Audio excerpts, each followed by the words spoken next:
So my name is Lessaris. I'm a uBreakiFix franchisee by Asurion within the uBreakiFix network. We are in the greater Detroit area, and just kind of want to go over how I chose uBreakiFix as the brand, why my partner Ron Harb and I chose the greater Detroit area to establish the brand, and kind of how we got there. So I first want to talk about kind of where I came from.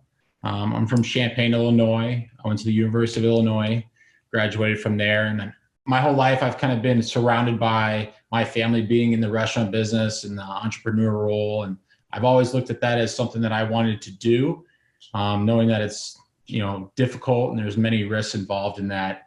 My parents told me to never go in the restaurant business. So I listened to them. But after I graduated school, I looked at uBreakiFix. In 2009, uBreakiFix was established in Orlando, Florida, and it's an electronic repair company. So anything from a broken screen on your phone, your tablet, your computer, really anything with the power button, we take a look at. And I thought that technology, it's growing and it's not going anywhere. So I looked a little more into it.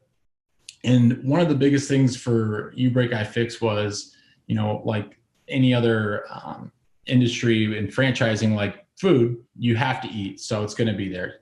Technology is going to be there, but we're not going to be making the same turkey sandwich every day or every month or every year.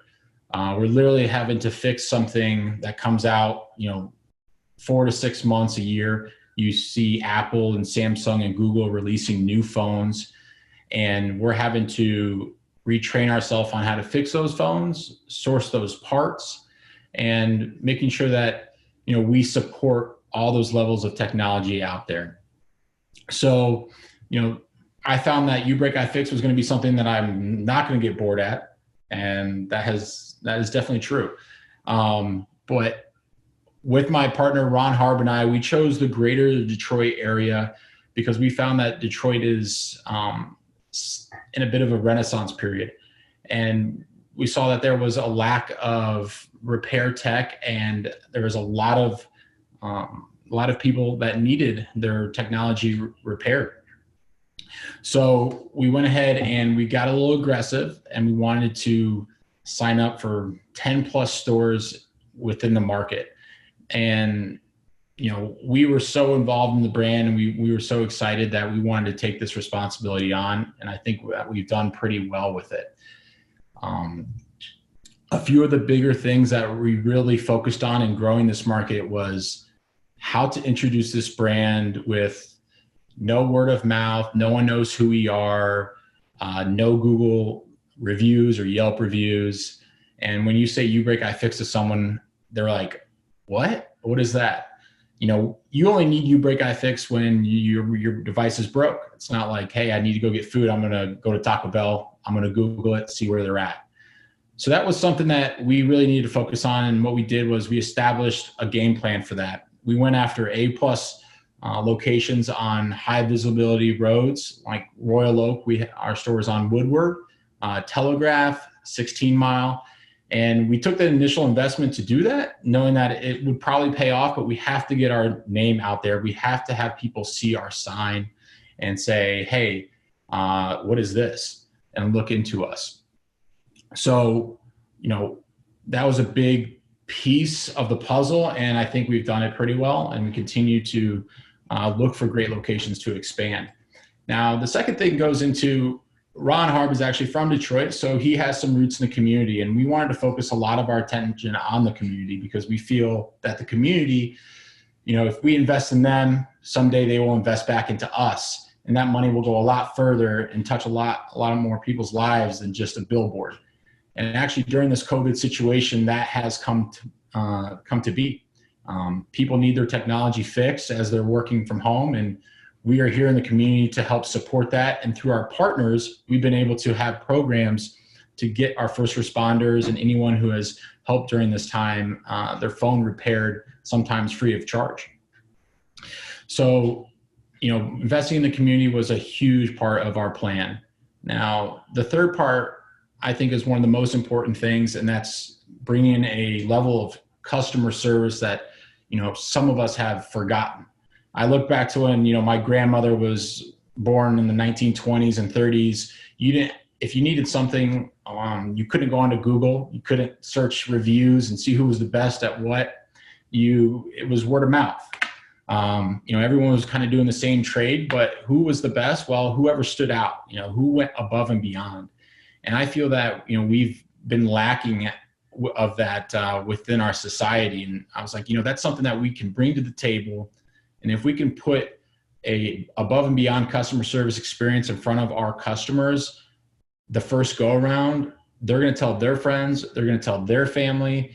And that's, everyone's got a device, if not broken device that, we know. It's going to be the cheapest way of marketing and advertising, and it's going to hit home the hardest. And so that was our main focus, because the first impression is always the most important. And if we don't do well on that, then it can actually come and bite us as well. But after we kind of formulated a plan to say, hey, this is how we're going to bring this brand into this market, specifically the greater Detroit area, how are we going to do it with infrastructure? After we tell people who we are and show them, our good customer experience, how are we going to grow that to the next level? Well, what we did that with is building an infrastructure before it was needed. And that was something that, my father had always instilled in me as, hey, invest in the infrastructure before it's needed. So when it is needed, you're prepared and you can stop focusing on what you need and focus on, what's the next step. So that was something that, we did. And my exec team that's on this call right now, they are part of that. And they've been a huge impact in growing this business. And I honestly wouldn't be here without them today. So money builds the structure, builds the foundation, but the people and the team really make it a business, make it something that you can grow to the next level and bring in, multiple partnerships and, be able to really service these users of tech in the greater Detroit area. And so the next person that I'm going to bring on the call here is Ben Willoughby. He's the director of operations, and he is the next step of how this plan came to be and how we were able to take it to the next level. And, we did that. We did 5 stores in 15 months. And without this guy, we wouldn't have been able to do it. So Ben, I'll leave the floor to you. Thanks, Drew.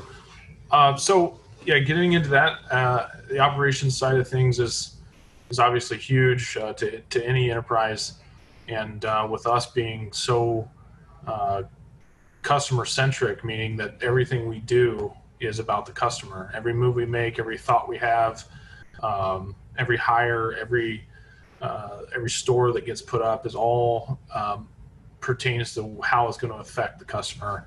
And that's what separates us from the rest of the pack.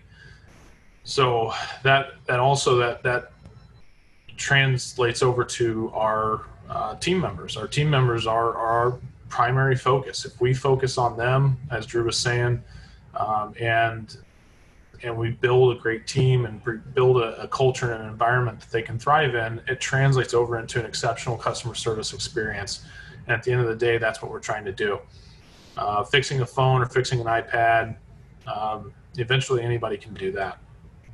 But as stated before, what we're lacking in society and in the business world right now is a sincere drive to deliver a quality product, whatever that product might be.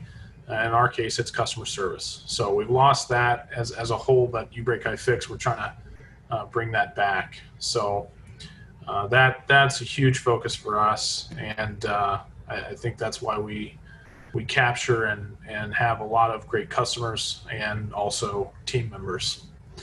Our operation, just to touch on that, here in Metro Detroit, 6 stores and growing, 8 remote tech vans, and we got 50 plus team members. So it's a decent sized operation, and containing all that can be quite a challenge. So we try to engage our people and ensure that they're happy and make sure that they roll out of bed every morning wanting to go to work and not dreading it. So that's what my main focus is our own people and delivering to them an experience that they enjoy, so that they can then do that for our customers. And Drew contributes to that. Claude, contributes to that.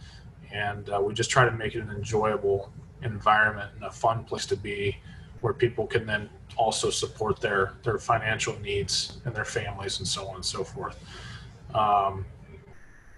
In my role, just to be specific, anytime you're in a leadership role, it's key to know everything that your people have to do, and then also do it right along with them. So that's what I do every day. I'm in the stores before most of the staff. I stay after, the staff's already gone, doing the work right along with them in the trenches, so to speak. And I know how to do everything that they do. And that's how I'm able to support them.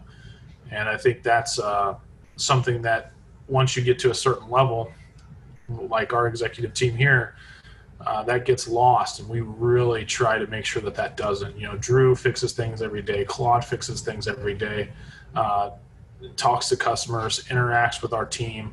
And I think that, again, is one of those key factors, that the takeaway that I would like people to have from this is knowing that once you move up or you get a promotion, don't lose that connection to the people, below you, beside you, and above you.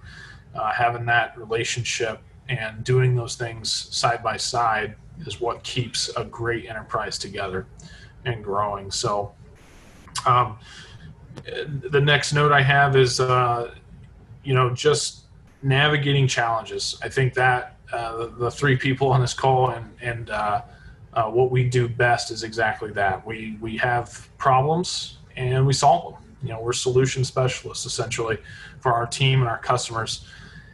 And I can't express how important that really is. If you are able to do one thing every day, and if that's fix a problem for somebody else, you've had a successful day. So remaining adaptable, especially in this industry, this space that we're in, is ever changing. Drew mentioned 3 to 4 months. We're seeing a new phone. We're seeing a new tablet. We're seeing a new iPad. We're seeing a new MacBook. We got to know, what to do, how to handle it, what's going on with these things. So being able to adapt and be quick on your feet is incredibly important, especially from a leadership standpoint. You got to be able to maintain, the ship, but also drive it forward and overcome challenges. So outside of that, that's my main points. I don't have much more, and I wanted to pass it on to Claude. All right. Well, it's going to be passed on to me. My name is Claude, in case you haven't noticed yet. My position is to basically keep everything together on a ground level. We have a great executive team, and we work together, as a whole, to make sure everything we can see, we make before your eyes. So basically, if Drew was to dig and plant the seed, Ben would water it the first time, and I would be around to keep it nurtured and make sure everything's good. I work on the ground level with the team, and I work to build and grow everyone around me. So my main thing is to go from store to store, make sure everyone is on task and doing everything that needs to be done in order to progress our company. Again, what Ben and Drew pointed out, customer service is a huge thing, because a lot of places you can go this day and age and everyone would hate to be there or not treat you as if, this wasn't your first time and stuff like that. And it's actually really hard to find. And we try to capitalize on that, because that's the biggest thing. We love everyone to feel like family. We want everyone to constantly come to us. We're constantly evolving. When I started with the company, I had no experience at all. July would be 3 years for me. We started off with just a simple contract with Asurion with Verizon for iPhone only. And then it became Verizon and AT&T for iPhone only. Now we're doing their Samsungs as well. And now we're even doing Sprint devices. So the fact that we're constantly growing and evolving so rapidly is so huge, because I came from a process taking us about an hour to do, all the way up to me being able to get something done in about 10 minutes. And the fact that we grow so much, this company is amazing in my opinion. So again, with my position, sorry to go off track with that. With my position, I'm in these stores. I spend probably more hours than anyone. Me and Ben and Drew were all there nonstop.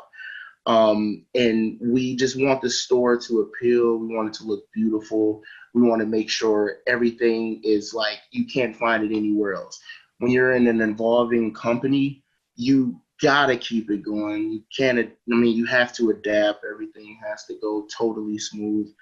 And it's actually kind of hard to have an iPhone release a week ago and someone comes to you with a problem and you go, oh, yeah, this is definitely a new device, but I'm going to go at it, full force, and I'm going to be transparent with that customer and let them know that everything is going to be assure them that everything is going to be fine. They look at us as professionals. I believe I'm a professional. I want to make sure we're giving that. The growth with the company, we are expanding, and we want to make sure that everything is, I'm trying to get together. I mean, it's so much. They covered so much of my portion. I just want to make sure that, I cover everything else.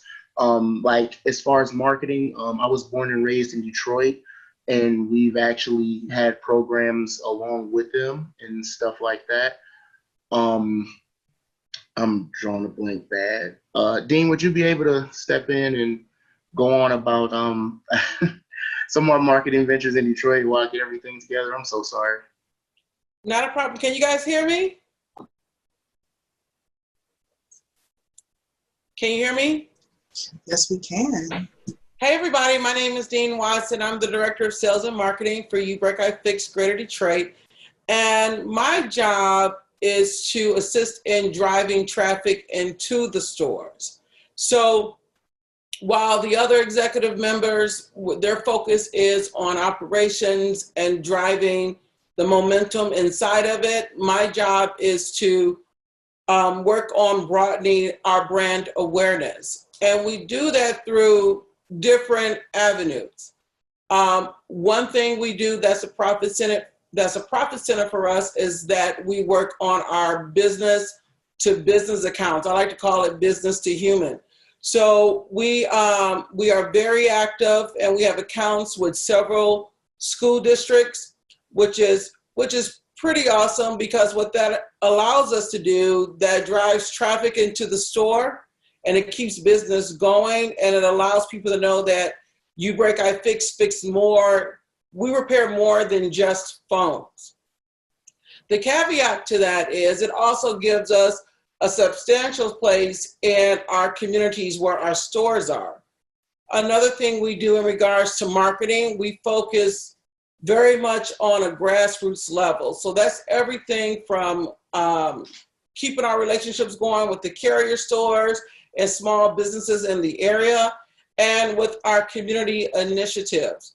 And that's one thing that this company has always been big on. Our first store opened in Royal Oak in 2016. And one of the first things our CEO did was sponsor a Little League baseball team. So outside of the sponsorships for the Little League baseball teams, we, this past Christmas, we teamed up with the Mark Cuban Hero Center out of Dallas, Texas. And that team came in, and we were able to suit up 100 young men between the ages of 15 to 24. And that was a pivotal point in our community initiative to let people know that not only are we here to service your mobile device needs, but we're also here to help cultivate the future. We're now in preliminary discussions with Michigan Works to partner with them to employ people who may have been displaced due to the pandemic in regards to their employment, and then to show people that tech repair is a viable career path. This is one career, like Claude said, he's our regional manager. He's over two huge markets, and he came into this profession without experience as it pertains to tech repair. We're here to let people know that not only are we here to repair your devices, but we also here to open up and let people see that this is a viable career. And yeah, that's what we do. I think I hit it all on marketing, right?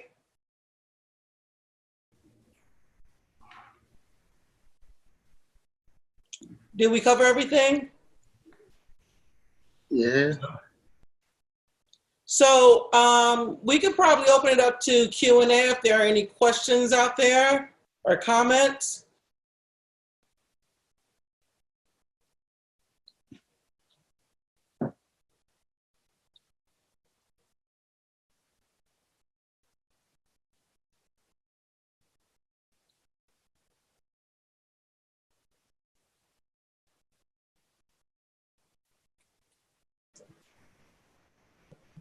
So just to reiterate, if anyone has any questions, you can drop it in the Q&A box. It should be either at the bottom or the top of your screen. And then our hosts will be able to see them and respond. I'll give everyone a couple minutes here.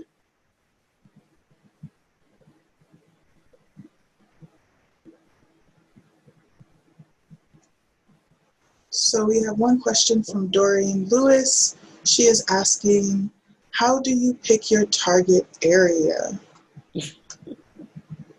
How do we pick our target areas for marketing? Well, the one thing that we do in regards, we focus on the surrounding communities where our stores are, and we venture into Detroit. So in regards to the day-to-day connecting with the community on a grassroots level, we venture about 10 to 20 miles within each store radius. And then on a larger scale, we look to partner with larger organizations who encompass the same values that we have. Thanks, Lauren. That's an excellent answer. Thank you. What can I do with all the phones and laptops I no longer use? Still have every phone since the bag. Is that coming from Deborah? What can you do with all of the phones and laptops you no longer use? Well, you know what? That's a great question, because we have this awesome program called Cash for Clutter. And and we can take in your old devices and give you a check for that. Now, the caveat to that is it really works if you have a large volume of items. So if you wanted to partner up and, with your company and you guys want to do some sort of drive where we can collect those, help you collect those items, and we can cut a check to a charity of your choice, that would be something that we would definitely be interested in discussing with you, Deborah. And did we answer Rainier's any interest in subcontracting on server room setup? That's an in-depth one there, Dean. We'll have to, I put my email out there. Okay. You can have him reach out to me via email and that one can be discussed. I have another one. It does not have a name with it. It says, do you see UBIF expanding in the next few years? I can take care of that.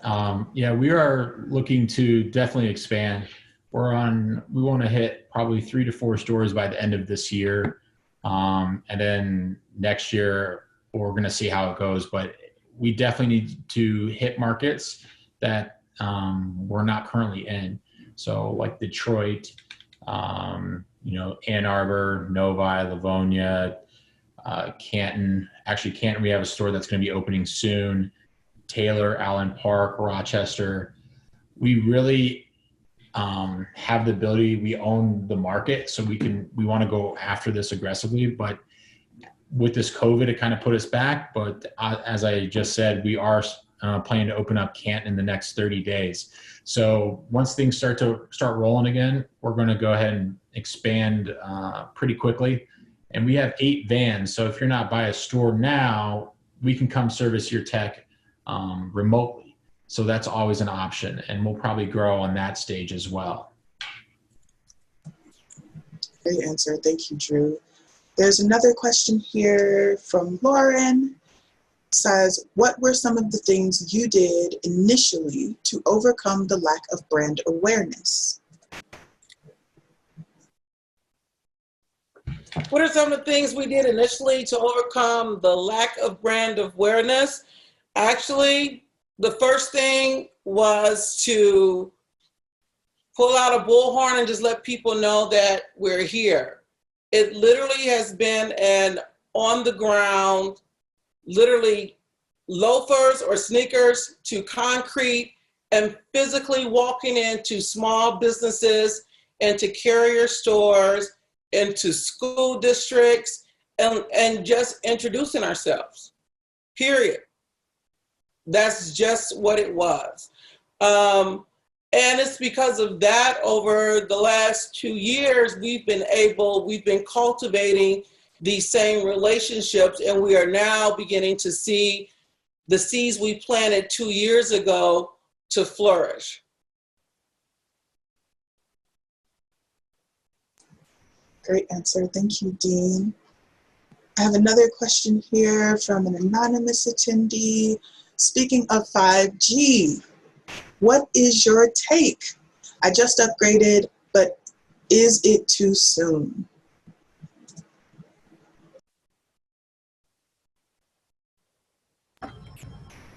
I guess I can take that one. Yes and no. It's kind of, I relate this to like 4K TV. So 4K TVs came out. We're just now starting to see programming in 4K even become relevant. And 4K TVs have been around for as long as I can remember at this point. So it kind of falls into that groove that you're going to have 5G in certain spots. I was actually, when we went and visited Canton recently, and I had 5G service down there. So there's a little pocket where you're going to catch it here and there. So the short answer is yes, it is a little soon for you to really enjoy the full effect of that. But having it, on a 5G ready phone is perfectly acceptable at this point. You're going to see it start to uptick here as we go.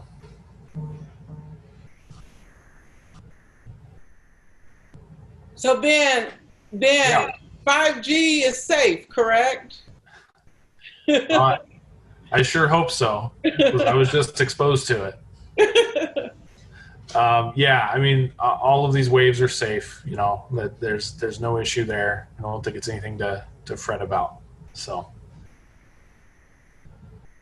And also to all the participants that's listening or tuned in, I put my email address in the chat, and you guys please feel free to reach out for any community partnerships, sponsorships, and cash for clutter.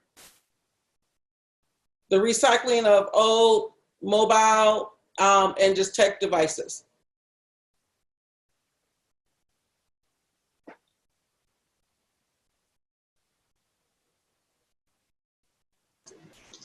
Awesome. Well, we don't have any more questions.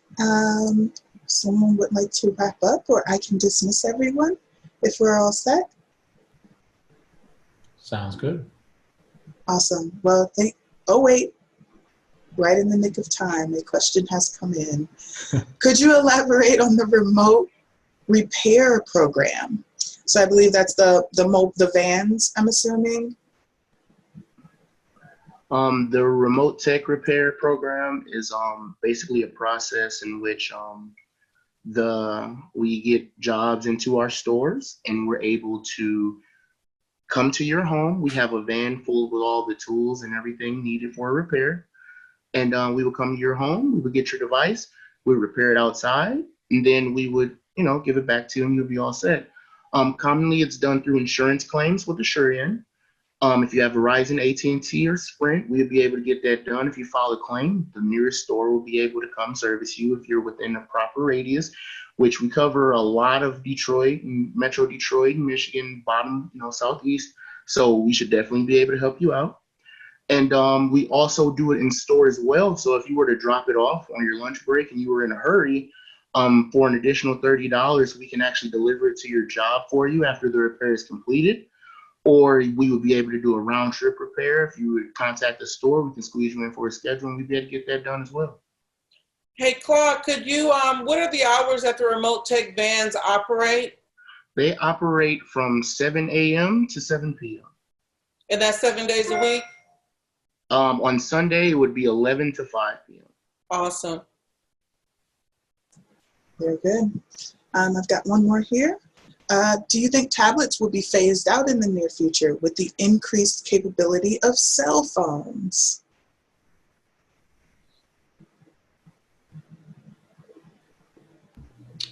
That's a really good question. It's hard to say. I mean, we could be fixing robots in 5 years. Or building them, right, Drew?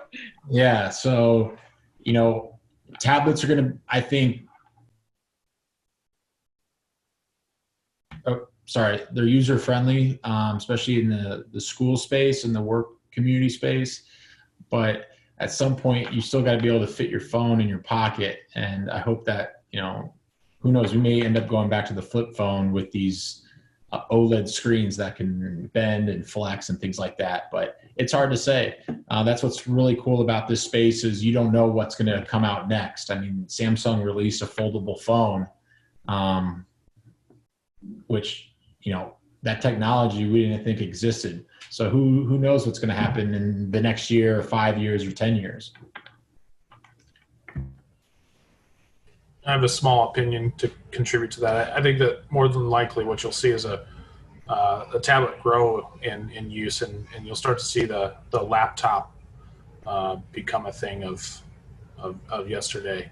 Not immediately, not anytime soon, but if anything, the tablet's probably going to grow in usage just because they're getting as powerful as laptops, and there's almost no reason to have a laptop versus an iPad Pro that can do everything a laptop does. What a thought, like how quickly technology changes and grows and completely alters the way that we interact with the world is really incredible. Okay, well, I want to wrap up. I want to thank our hosts for all of the great information and opinions and perspective on the technology field and how quickly it is growing. We wish you very much the best in your growth and in your continued endeavors. I want to thank all the attendees for joining us for this talk. I hope you enjoyed this session. I know I did. It was super informative, and I'm excited to see you all in the next set.